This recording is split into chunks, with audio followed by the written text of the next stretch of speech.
그러니까 오늘 말씀은 에베소서 2장 17절에서 22절입니다.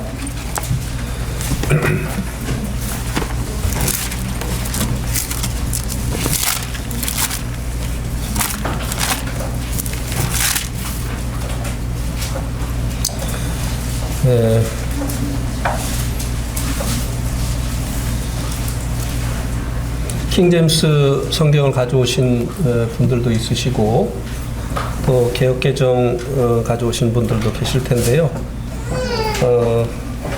일단은 개역개정으로 같이 봉독을 하시도록 하겠습니다.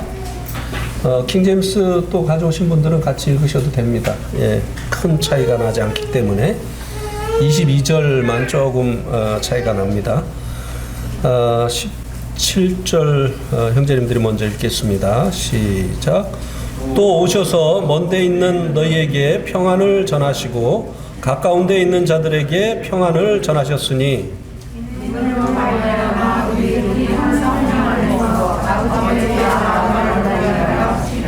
그러므로 이제부터 너희는 외인도 아니요 나그네도 아니요 오직 성도들과 동일한 시민이요 하나님의 권속이라.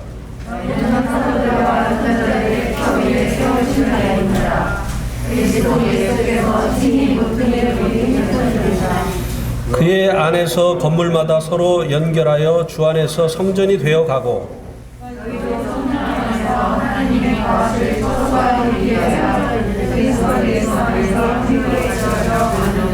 네, 감사합니다.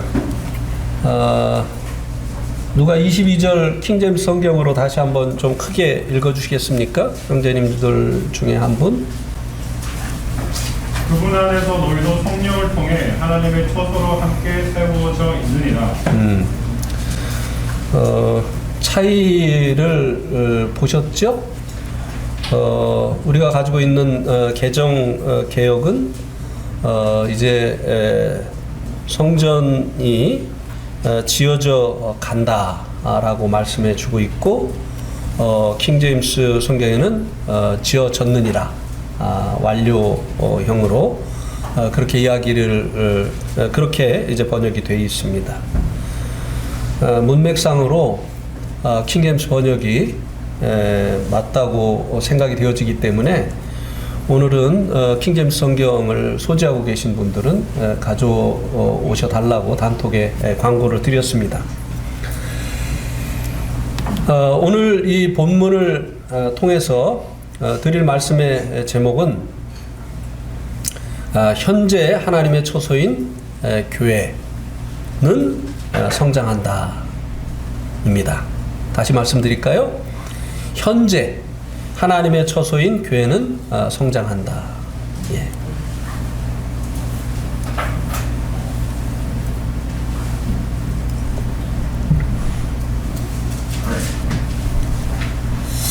이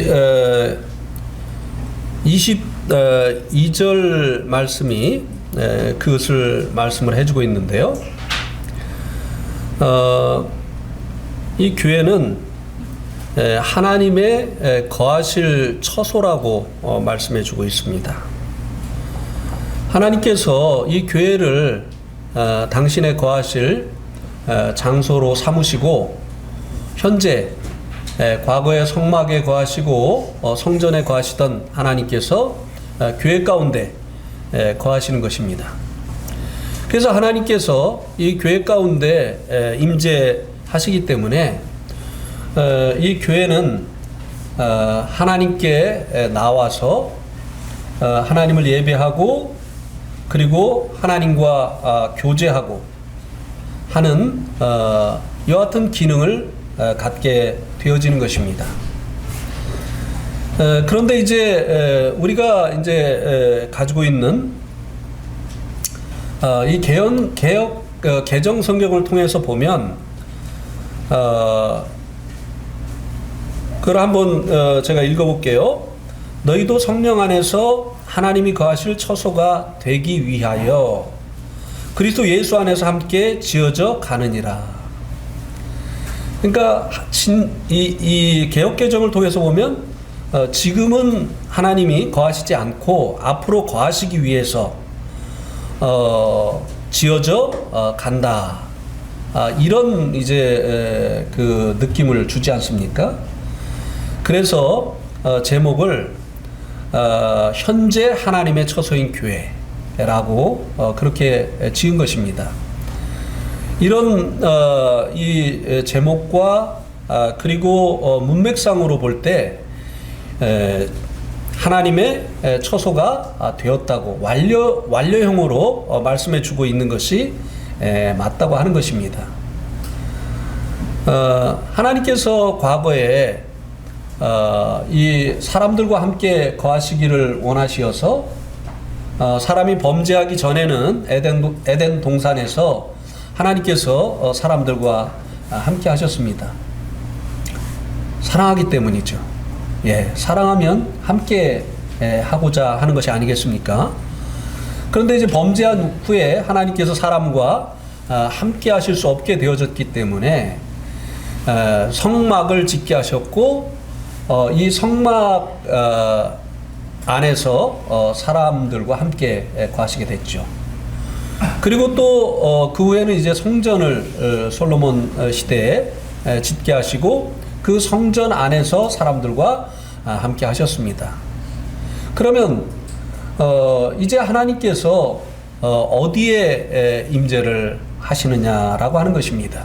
만약에 이 교회가 미래에 하나님이 거하실 처소로 되어지기 위해서 현재 지어지고 있다고 한다면 이 개혁 개정에서 말씀해 주고 있는 것처럼 현재 하나님이 거하시는 곳이 어디냐고 하는 것이에요. 성전에 거하시지 않고 계신데 하나님께서 이 교회를 당신의 처소로 삼으시기 위해서 교회를 만드셨는데 현재 하나님은 어디 계시냐라고 하는 것입니다. 물론 하늘에 계시죠. 그러나 사람을 사랑하시기 때문에 사람과 함께 하시기를 원하시는 현재 하나님의 이 처소가 무엇이냐라고 하는 것입니다. 현재 이 하나님의 이 처소는 바로 이 교회라고 하는 것입니다. 그래서 처소가 되었다라고 말씀해 주고 있는 이 번역이 더 맞는 번역이다라고 하는 것입니다.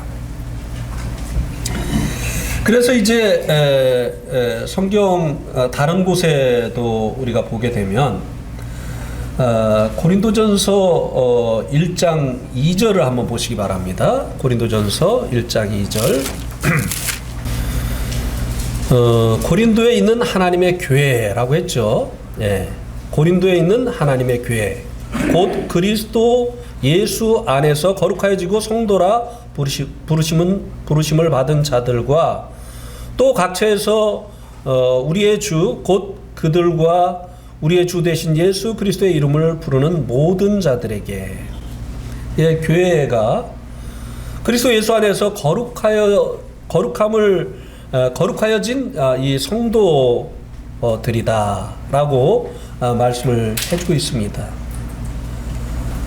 하나님께서 이 말씀은 이 성도들 그리스도 안에서 거룩하여진 이 성도들 가운데 처소를 삼으시고 거한다고 말씀해주고 있는 것입니다. 그래서 이제 골로새서 1장 26절 27절에 보면요, 이 비밀은 만세와 만대로부터 감추어졌던 것인데 이제는 그의 성도들에게 나타났고 하나님이 그들로 하여금 이 비밀의 영광이 이방인 가운데 얼마나 풍성한지를 알게 하려 하심이라. 이 비밀은 너희 안에 계신 그리스도니 곧 영광의 소망이니라. 이 과거에는 하나님께서 사람들의 그 모임을 너희라고 하는 이 성도들의 그 모임을 당신의 처소 삼으시고 그것 가운데 임재하신다고 하는 것이 비밀이었다 이 말입니다. 예.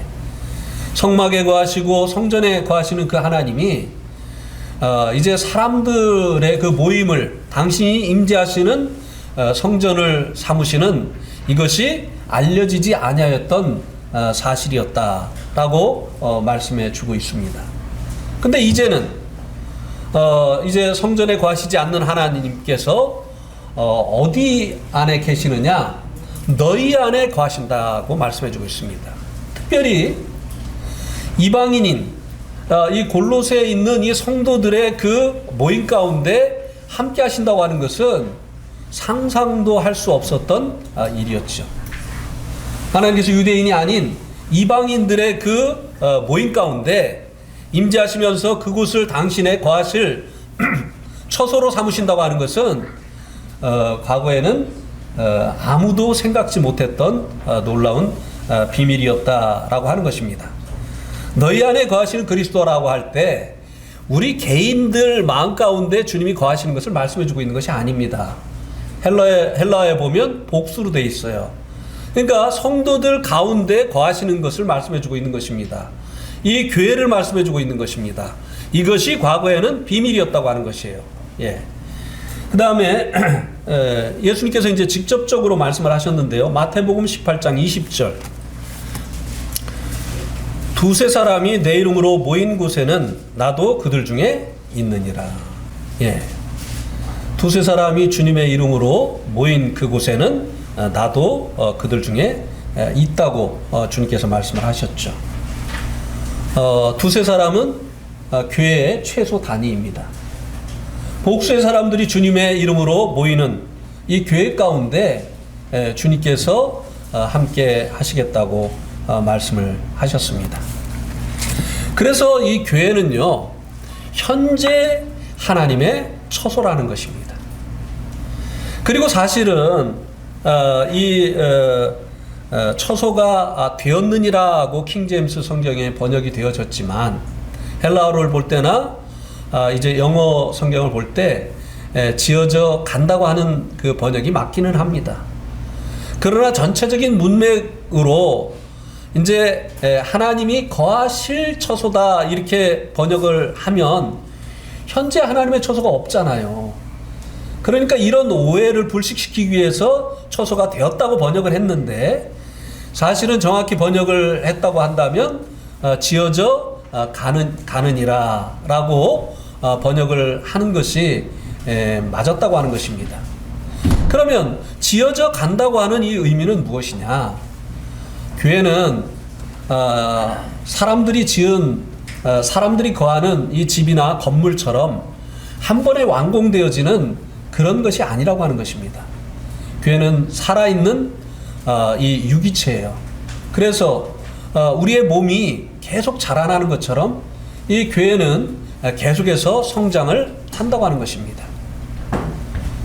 이제 전도를 통해서 양적으로 팽창을 하게 되어지고 성장을 하게 되어지고 또 성도들이 교사와 또 목자의 가르침과 양육을 받아서 질적으로 교회가 성장을 한다고 하는 것입니다.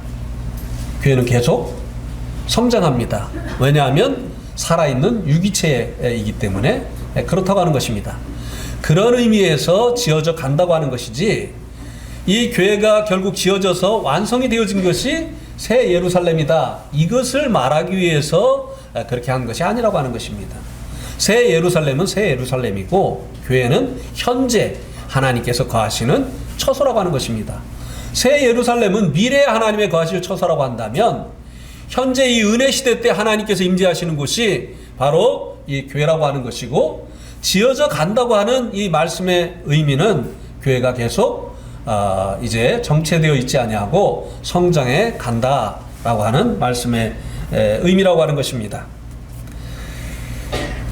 그래서 이제 이 교회가 현재 하나님의 거하시는 처소이고 교회는 성장해 간다 라고 하는 것이 오늘 말씀의 주제인데요. 17절 말씀에서는 이 교회가 세워지기 위해서 평안의 복음이 전해지는 것에 대해서 말씀을 해주고 있습니다. 그런데 이 은혜 시대 때 이제 은혜 시대를 또 이제 교회 시대라고 말씀을 하지 않습니까? 그런데 이 은혜 시대 때 이 교회가 세워지기 위해서 복음이 전해지는데요. 이 복음은 평안의 복음이라고 하는 것입니다. 그래서 이제 우리가 이제 성경을 보면 에베소서 6장 15절에도 이 복음을 에베소서 6장 15절 여기도 보면 평안의 복음이 준비한 것으로 신을 신고, 이 복음을 평안의 복음이다라고 말씀을 해주고 있습니다.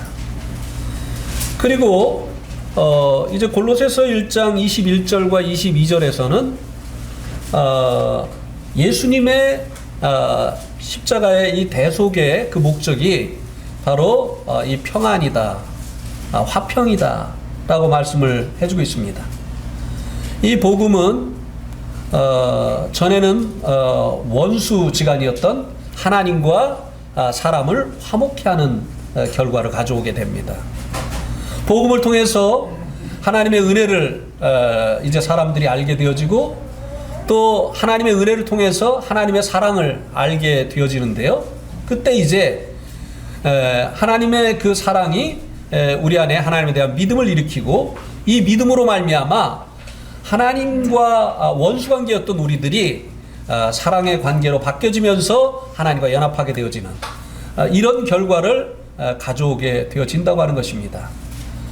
또한 하나님과 연합되어진, 하나님과 화평하게 되어진 사람들은 전에 멀리 있던 이제 그 중간에 막혔던 그 서로를 적대시하던 이 담이 무너지게 되어지고, 이제 사람과 사람 사이에도 이제 평안을 가져오게, 화평을 가져오게 되어진다고 하는 것입니다. 그래서 이 복음을 이제 평안의 복음이다 라고 말씀을 해주고 있는 것입니다. 그래서 이제 이 은혜 시대 때 교회가 이루어지기 위해서, 교회는 이제 하나님과 화목된 자들의 모임이고, 또 교회는 한 몸이기 때문에 성도와 성도가 서로 화목되어진 상태에서 이루어지는 것이죠. 그래서 이 교회가 이루어지기 위해서 평안을 전하게 되어진다라고 이 17절 말씀에서 말씀해 주고 있는데요. 이것은 평안의 복음이 전해지는 것에 대해서 말씀을 해주고 있는 것입니다. 그런데 여기에 순서를 보세요. 너에게 평안을 전하고, 가까운데 먼데 있는 너에게 평안을 전하고, 그 다음에 가까운데 있는 자들에게 평안을 전하셨다. 먼데 있는 자들이 먼저예요. 어떻게 된 것이? 가까운데 있는 자들이 먼저 이 평안의 복음의 이 기회를 얻어야 되는데, 먼데 있는 자들이 먼저고, 그 다음에 나중에 가까운데 있는 자들이라고 하는 것입니다. 이것은 하나님의 계획 속에 있었던 일입니다. 그것을 이제 이사야서 57장 18절과 19절이 말씀을 해주고 있죠. 우리 한번 이사야서 57장 18절 19절을 한번 보시기 바랍니다. 이사야서 57장 18절 19절. 내가 그의 길을 보았은즉 그를 고쳐줄 것이라. 그를 인도하며 그와 그를 슬퍼하는 자들에게 위로를 다시 얻게 하리라.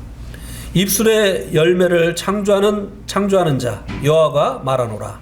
먼데 있는 자들에게든지 가까운데 있는 자들에게든지 평강이 있을지어다. 평강이 있을지어다. 내가 그를 고치리라 하셨느니라. 하나님께서 택하신 그 이스라엘 백성이 우상을 섬기고 또 세상 풍속을 쫓음으로 인해서 하나님이 많이 때리셨어요. 이방에 침략을 당하게 하시고, 그들에게 또 정복당하게 하시고, 이방의 포로로 잡혀가서 이방 땅에 거하게 하시는 이런 많은 그 채찍을 그들에게 채찍질을 하셨습니다. 그러함에도 그들이 이제 그 길에서 돌아서지 않기 때문에 하나님께서 18절에 내가 그의 길을 보았은즉 그를 고쳐줄 것이라 이렇게 말씀해 주고 있습니다. 제가 이 말씀을 보면서 덜 맞아서 그래 이런 생각을 했었어요. 좀 세게 맞아야 되는데 하나님께서 긍휼이 풍성하셔서 약하게 때리셔서 그래. 이제 이걸 약하게 맞아서 안 고쳐지는 사람은 이제 더 세게 맞아야 돼. 그래서 고쳐주리라고 하는 이 말씀을 하나님께서 더 세게 때리실 모양이다 이렇게 생각을 했는데 그게 아니었잖아요. 그죠? 하나님께서 어떻게 그들을 고치셨는가를 우리가 이제 에베소서를 통해서 보게 되었지 않습니까? 하나님께서 이 채찍으로 고쳐지지 않는 율법으로 고쳐지지 않는 그들을 무엇으로 고치셨습니까? 십자가로 고치셨어요. 하나님께서 당신을 치심으로 인해서 그들의 잘못을 인해서 그들을 치시지 아니하시고 오히려 당신을 치심으로 인해서 그들을 고치시는 이와 같은 일을 이루셨다고 하는 것입니다. 예. 이게 하나님의 방법이죠. 근데 여기 이사야서 57장 19절에도 보면 먼데 있는 자들에게든지, 먼데 있는 자들이 먼저예요. 가까운 데 있는 자들에게든지 평강이 있을지어다, 평강이 있을지어다.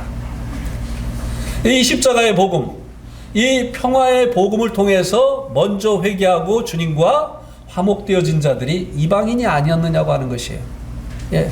이 은혜 시대 때 하나님께 회개하고 돌이키는 자들은 바로 이방인들이 먼저였다고 하는 것입니다. 이스라엘은 언제죠?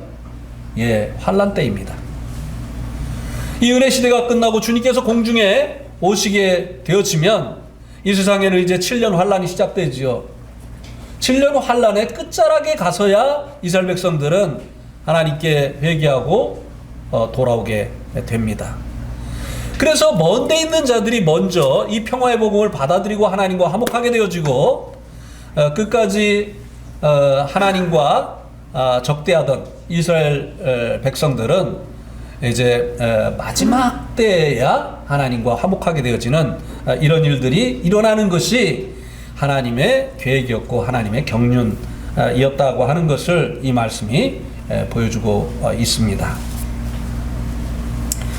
그 다음에 이제 18절과 19절은 이 교회의 기능과 정의, 하나님께서 현재 거하시는 처소가 되어지는 이 교회의 기능이 무엇이냐. 물론 교회의 기능이 여러 가지가 있습니다만 여기서 그 기능 중에 하나를 18절에서 말씀해 주고 있고, 그 다음에 이제 19절에서는 교회에 대한 정의를 말씀을 해주고 있습니다.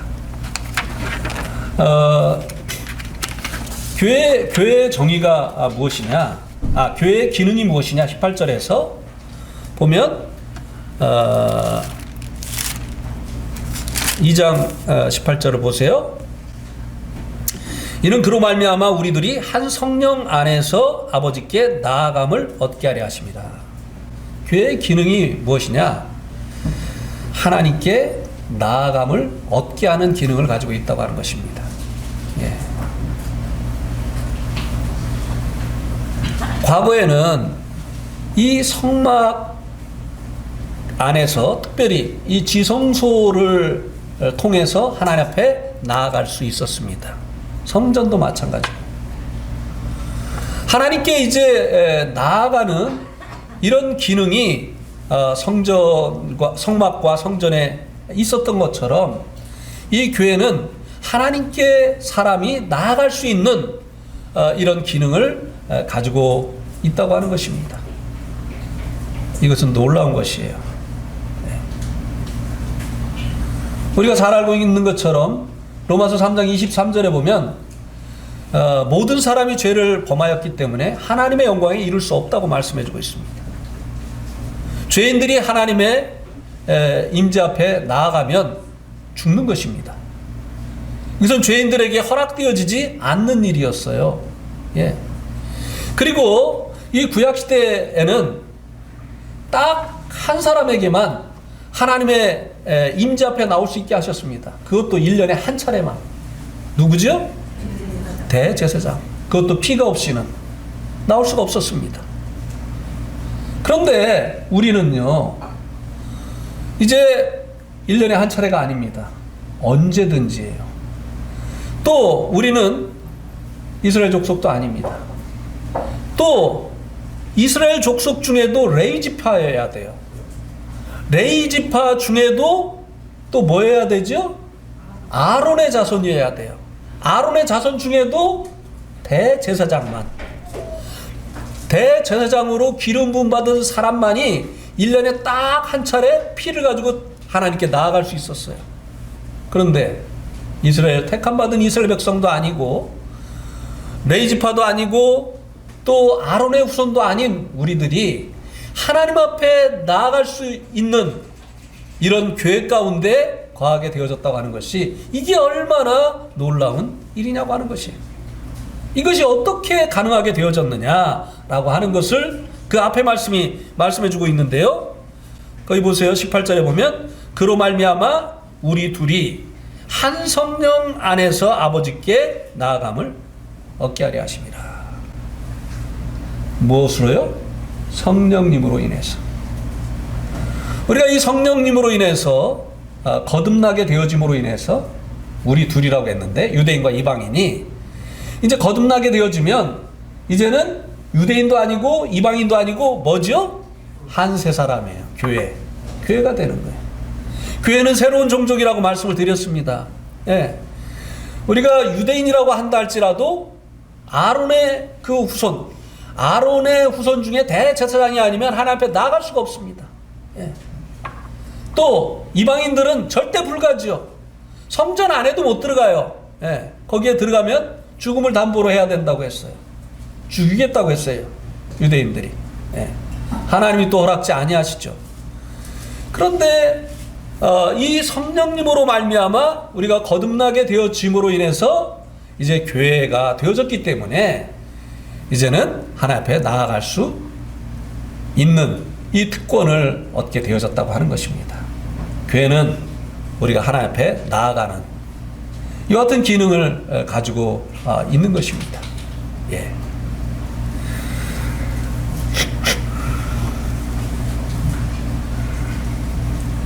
그래서 이제 우리가 이제 하나님 앞에 이 교회 가운데 임재하시는 하나님 앞에 이제 나아가서 하나님과 교제할 수 있게 되어진 거죠.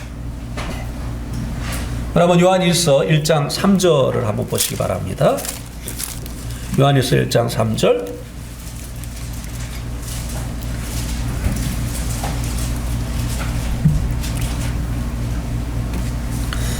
우리가 보고 듣는 바를 너희에게도 전함은 너희로 우리와 사귐이 있게 하려 함이니 우리의 사귐은 아버지와 그의 아들 예수 그리스도와 더불어 누림이라.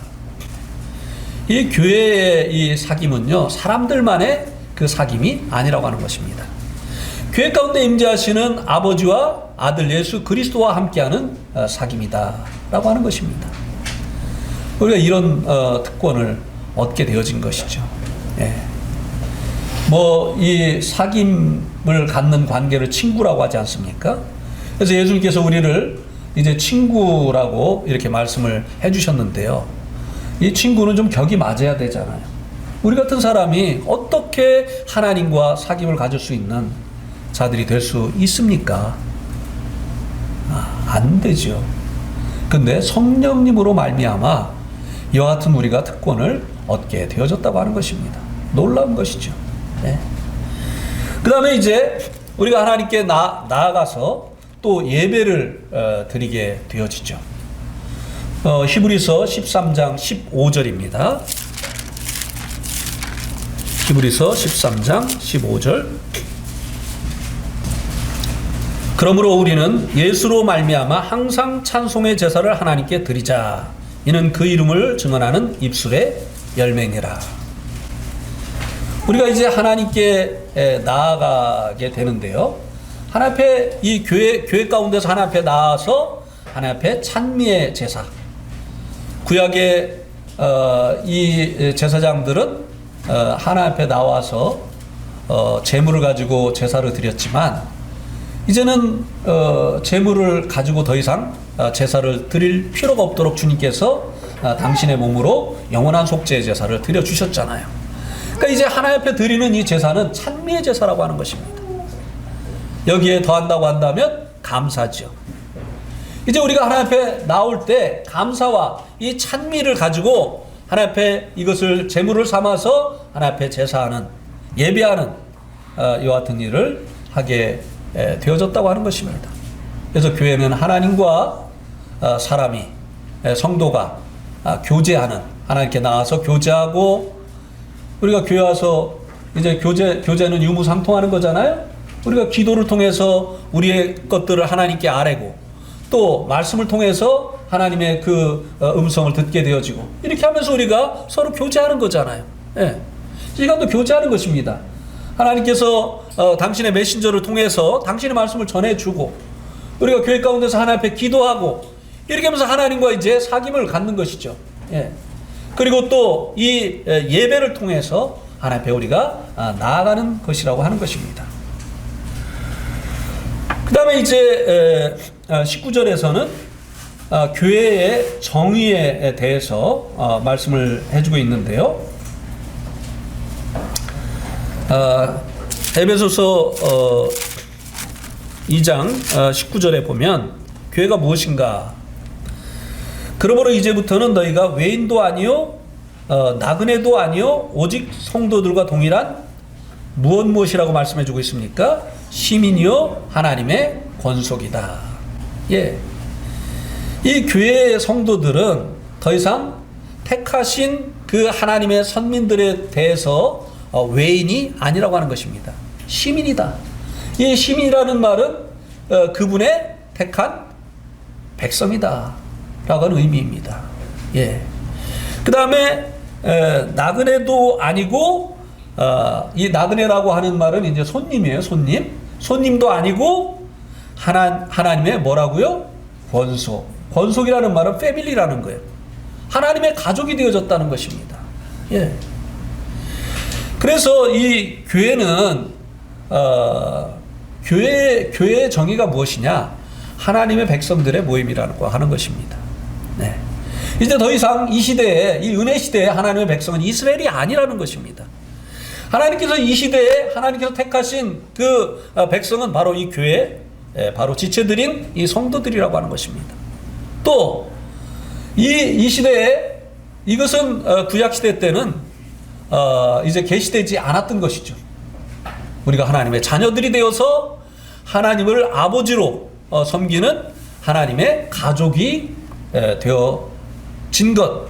이 교회는요 하나님의 자녀들의 모임이에요.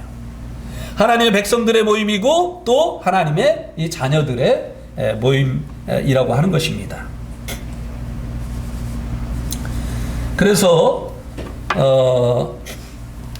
한번 빌립보서 3장 20절 말씀에 보면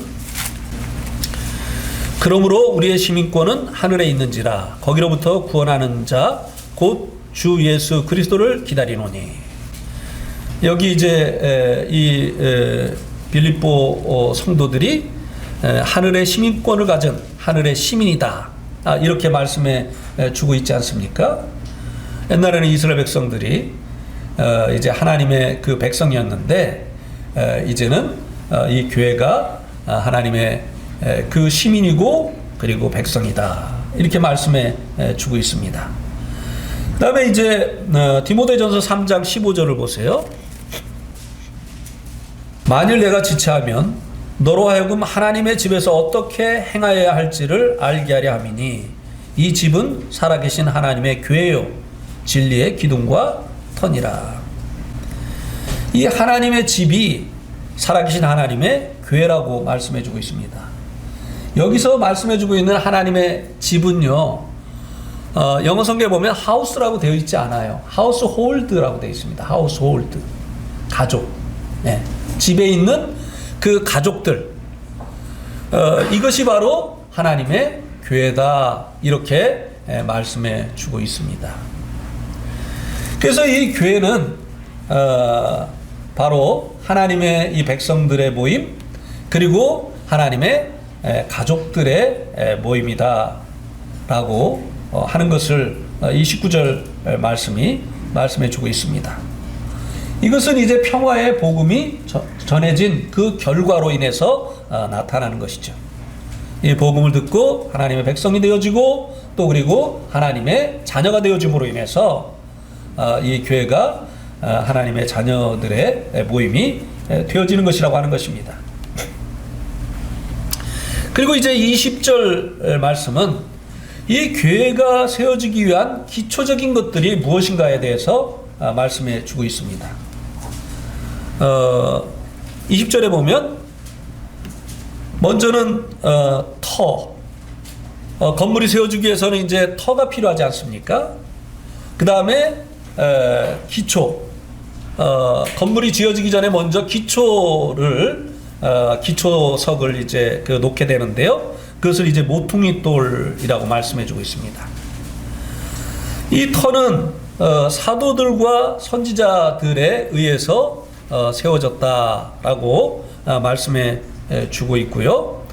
그 다음에 이 기초석, 모퉁이 돌은 예수 그리스도가 되셨다. 예.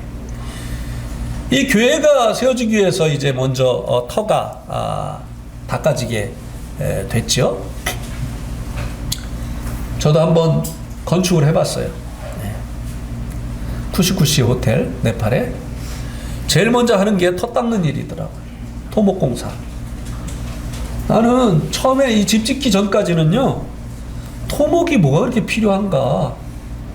근데 이 토목이 굉장히 중요하더라고요. 예. 그래서 처음에 와가지고 터를 닦는 그 일을 막 도저를 갖다가 이제 이렇게 그 집을 지을 수 있도록 터를 닦는 이런 일을 하는 것을 이제 경험을 했는데요. 그것도 돈이 많이 들어가더라고요. 터를 잡는 그 일이. 그런데 이 교회가 세워지기 위해서도 이 터를 닦는 이 일이 먼저 있어야만 됐다고 하는 것입니다. 그 일을 누가 했느냐? 바로 사도들과 선지자들이 했다고 하는 것입니다. 사도들과 선지자들이 교회의 터가 됐다는 말씀이 아닙니다. 왜냐하면 교회의 터는 예수 그리스도이시기 때문에 그렇습니다. 우리 한번 고린도전서 3장 10절 11절 한번 보시겠습니까? 이 닦아둔 것 외에 능히 다른 터를 닦아둘 자가 없으니 이 터는 곧 누구라고요? 예수 그리스도니라. 예, 교회의 터는 예수 그리스도예요. 예. 그래서 사도들과 선지자의 터 위에 세워졌다라고 하는 이 말씀은 그들이 교회의 터가 되어졌다는 말씀이 아니라 그들에 의해서 교회의 터가 되어지는 예수 그리스도가 전해지고 가르쳐졌다라고 하는 것입니다. 여기서 말씀해주고 있는 이 선지자, 이 선지자는 구약의 선지자들을 말씀해주고 있는 것이 아닙니다. 신약의 선지자들을 말씀해주고 있는 것이죠. 사도행전 4장 11절에 나와 있습니다. 사도행전 4장 11절에 보면 그가 어떤 사람은 사도로, 어떤 사람은 선지자로, 어떤 사람은 복음 전하는 자로, 어떤 사람은 목자와 교사로 삼으셨으니 이는 성도를 온전케 하여 봉사일을 하게 하며 그리스도의 몸을 세우게 하심이라. 예. 여기에 사도와 그리고 선지자가 나오고 있지 않습니까? 신약 시대 때도 하나님의 그 말씀을 사람들에게 전해주는 선지자들이 있었어요. 왜요? 어느 기간까지는 하나님의 말씀이 성경이 완성되지 않았었잖아요. 그때까지는 하나님께서 구약시대 때 선지자들을 통해서 말씀하신 것처럼 이 신약시대 때도 하나님께서 선지자들을 통해서 당신의 뜻을 백성들에게 말씀해 주었던 것이죠. 자, 한번 예를 볼까요? 사도행전 13장을 한번 보세요. 안득교회에 선지자들과 교사들이 있으니 곧 바나바와 니게르라 하는 시므온과 구레네 사람 루기오와 분봉왕 헤롯의 젖동생 마나인과 및 사울이라. 주를 섬겨 금식할 때 성령이 이르시되 내가 불러 시키는 일을 위하여 바나바와 사울을 따로 세우라 하시니. 여기 안디옥 교회 선지자들이 있었다고 했죠. 선지자들의 그 하는 일이 뭐죠? 신약 교회에 선지자들이 있었단 말이죠. 구약 시대의 선지자들을 얘기하는 게 아니에요. 근데 이 선지자들이 하는 일이 뭐죠? 하나님의 말씀을 받아서 교회에 전해주는 일이에요. 그런데 이제 주를 섬겨서 금식할 때 성령께서 바나바와 바울을 당신이 시키는 일을 위해서 따로 세우라고 말씀을 하셨다고 말씀해주고 있습니다. 성령님께서 이 일꾼들에게 갑자기 바나바와 사울을 따로 세우거라 이렇게 하셨을까요? 성령님을 통해서 성령님이 이 선지자의 은사자들을 통해서 말씀을 하신 것을 말씀해 주는 것입니다. 성경을 통해서 지금 말씀하십니다. 왜냐하면 성경이 완성되어졌기 때문에. 예. 고린도전서 13장을 한번 보세요. 8절 보면 사랑은 언제까지 떨어지지 아니하되 예언도 패하고 방언도 그치고 지식도 패하리라. 우리는 부분적으로 알고 부분적으로 예언하니 온전한 것이 올 때에는 부분적으로 하던 것이 패하리라. 그랬죠? 부분적으로 하던 이런 것들이 온전한 것이 오면 어떻게 해요? 패해진다고 했죠. 이 선지자의 은사는 지금은 현존하지 않는 은사입니다. 왜요? 온전한 것이 왔기 때문이죠. 예. 온전한 것이 무엇이죠? 성경. 예.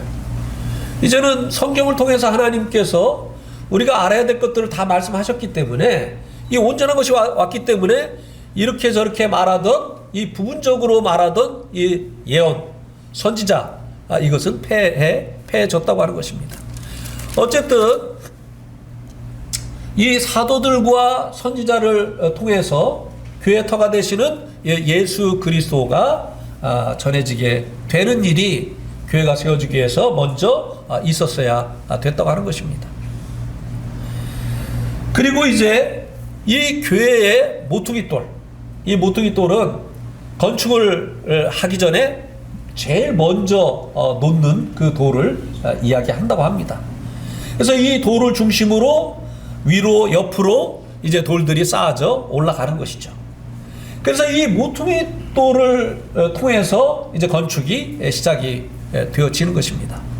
그래서 교회 모든 성도들은 예수 그리스도로 인해서 구원받은 이 자들이 이제 교회에 산돌이 되어져서 이제 교회를 이루어 가게 되어지는 것을 말씀해 주고 있는 것입니다. 그래서 오늘날도 마찬가지죠. 이 교회가 이루어지기 위해서는 이제 주님을 증거하는 복음을 전하는 또 이제 주님을 믿고 구원받은 성도들을 이제 하나의 말씀으로 양육하는 이와 같은 일이 있어야만 된다고 하는 것입니다.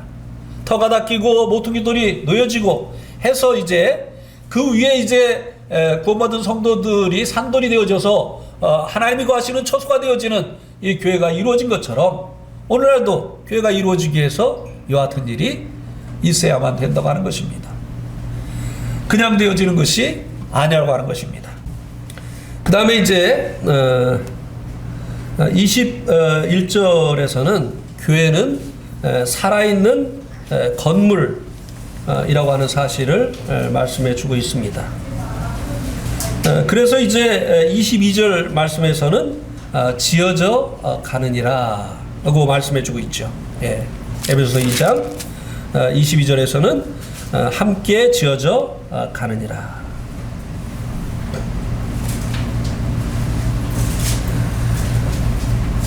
교회는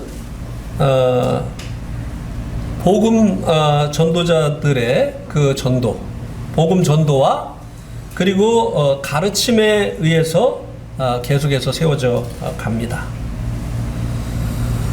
복음 전도자들을 통해서는 양적으로 성장을 하게 되죠. 그죠? 예.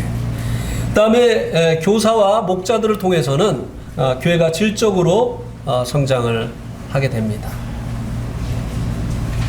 그 교회의 지도자가 그 전도자인 이런 교회는 양적으로 막 성장을 합니다.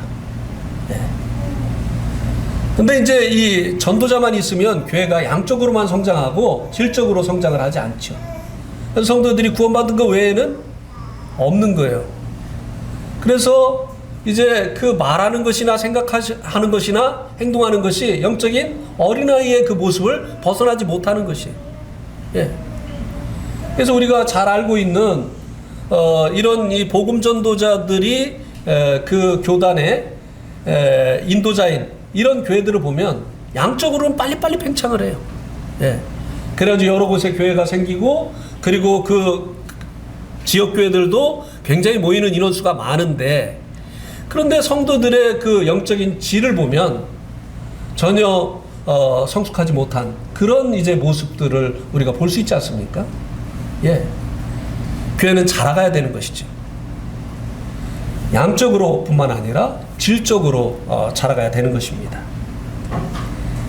그러기 위해서는 이제 이 은사자들이 그 은사를 쫓아서 이제 열심히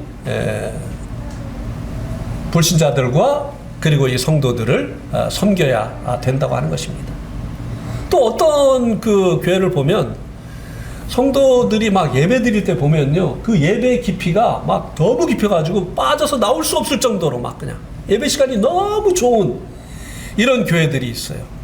경험해 보셨습니까? 제가 이제 그 카나다에 갔을 때 그런 이제 경험을 했는데요. 예배가 정말 깊어요. 그 예배에서 성도들이 하는 그 고백 하나하나가 정말 그 주님을 경험한, 성경을 깊이 연구한 그런 데서 나오는 이제 그런 고백들이에요. 그런데 성도들이 노인들만 있어요. 왜 그럴까요? 전도자가 없는 거예요. 또 성도들이 전도하지 않는 거예요. 그러니까 이 질적으로는 이 교회가 성장을 하는데 양적으로 성장하지 못하는 것이죠. 그래서 이 교회는 살아있는 유기체이기 때문에 지어져 가느니라. 계속 이제 성장을 해야 되는 것이죠.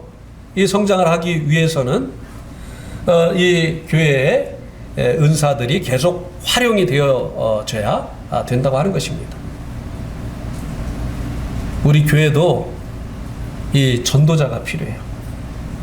이 전도자는 복음 잘 전한 사람이 전도자가 저는 아니라고 생각합니다. 그냥 오직 이 전도자들은요, 오직 생각이 오늘은 어떤 영혼을 만날까? 어떤 사람의 마음을 어떻게 하면 준비를 시킬 수 있을까?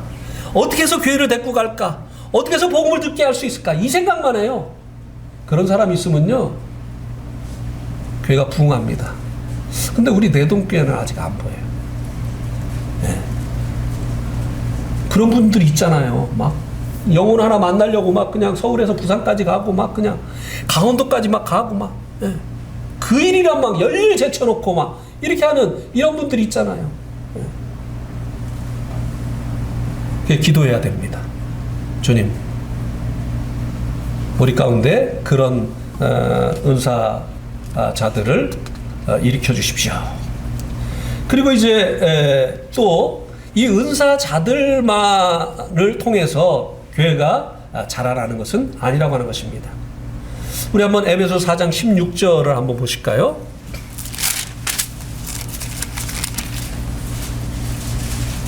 우리 한번 같이 읽어봅시다. 에베소서 4장 16절 시작. 그에게서 온몸이 각 마디를 통하여 도움을 받음으로 연결되고 결합되어 각 지체의 분량대로 역사하여 그 몸을 자라게 하며 사랑 안에서 스스로 세우느니라. 자, 교회가 어떻게 세워진다고 여기 말씀해 주고 있습니까? 사랑 안에서 어떻게? 스스로. 어떻게 교회가 사랑 안에서 스스로 세운다고요? 각 지체들이 자기의 분량대로 역사함으로 인해서. 교회는요, 은사자들만을 통해서 성장하는 것이 아니에요. 모든 지체들이 자기의 은사의 분량을 자기 은사의 그 분량을 따라서 일하게 되어질 때 교회는 스스로 세운다고 했어요. 예. 나의 은사가 무엇이든지 그 은사를 이제 사용하게 되어질 때 다른 지체가 그 은사를 통해서 유익을 얻고 질적으로 또 양적으로 자라나게 되어진다고 하는 것입니다. 그래서 13절에 한번 보세요.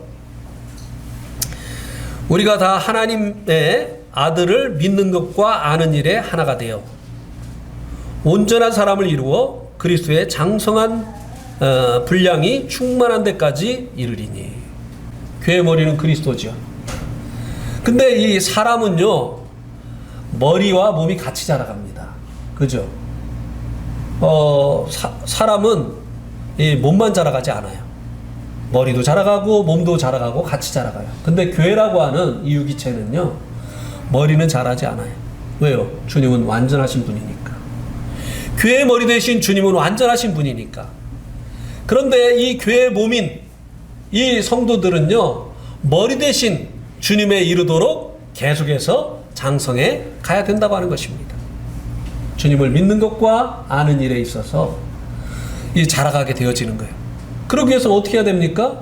먼저 깨달은 성도가 이제 아직 깨닫지 못한 이 성도들에게 교제해 주어야 되는 거예요. 그죠? 아직 예배가 무엇인지 잘 모르는 성도들에게 예배를 이해하고 있고 예배를 드리고 있는 성도들이 가르쳐 줘야 되는 것이. 헌신이 무엇인지 모르는 성도들에게 헌신을 깨닫고 헌신하고 있는 성도들이 알려줘야 되는 것이에요. 예. 주님과의 이 교제가 얼마나 중요한 것인지 알지 못하는 성도들에게 이 중요성을 알고 매일의 삶 가운데서 주님과 교제하고 있는 이 성도들이 알려줘야 되는 것이에요. 선교가 얼마나 귀중한 것인지, 얼마나 이 일을 하나님께서 원하시는지 알고 있는 이 성도들이 이제 그렇지 못한 성도들에게 알려주고 그들도 일에 동참할 수 있도록 해줘야 되는 것입니다. 이렇게 해서 주님을 믿는 것과 아는 것에 있어서 이제 하나가 되어서 머리 대신 주님에 이르도록 각 지체들이 자라나야 된다고 하는 것입니다. 언제까지요? 주님 오시는 그날까지. 주님 오시고 나면 성장 끝이에요, 이제는. 예. 그때까지 이 교회는 계속 세워져 가야 된다고 하는 것입니다. 그래서 은사자들을 통해서뿐만 아니라 교회는 각 지체들이 자기의 은사의 분량을 따라서 일함으로 인해서 이제 스스로 이제 자라가게 되어진다고 하는 것입니다. 예, 오늘 말씀 여기까지 드리도록 하겠습니다.